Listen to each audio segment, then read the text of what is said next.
Hello বন্ধুরা, তো আজকে আবার নিয়ে এসেছি একটা নন বেঙ্গলি ফুড, রাজমা চাওয়াল।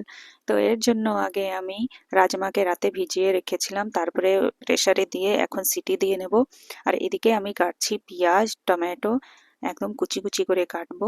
এখানে প্রেসারে দেখো সিটি এসে গিয়েছে। এখন আমি রাজমার জন্য মশলা তৈরি করব।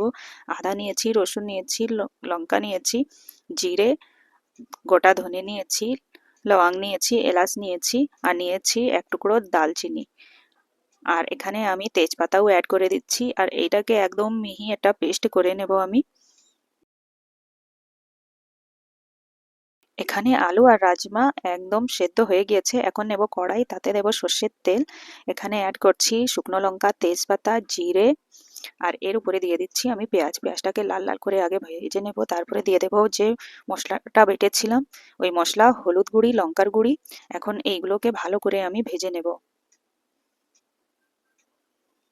তারপরে অ্যাড করে দিচ্ছি আমি টমেটো।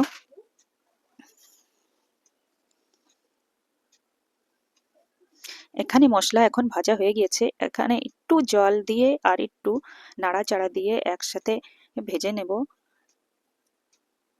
আর এখন আমি অ্যাড করে দিচ্ছি আলু আর রাজমা।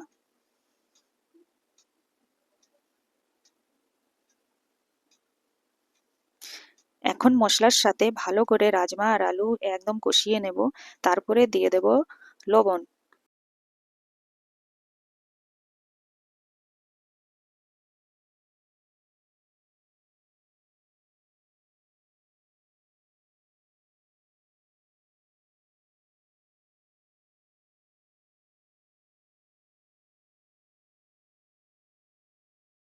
তো রাজমা সেদ্ধ করা যে জল ছিল, এটা আমি ফেলিনি, এতেই আমি অ্যাড করে দিয়েছি, আর এক্সট্রাও জল আমি দিয়েছি এতে।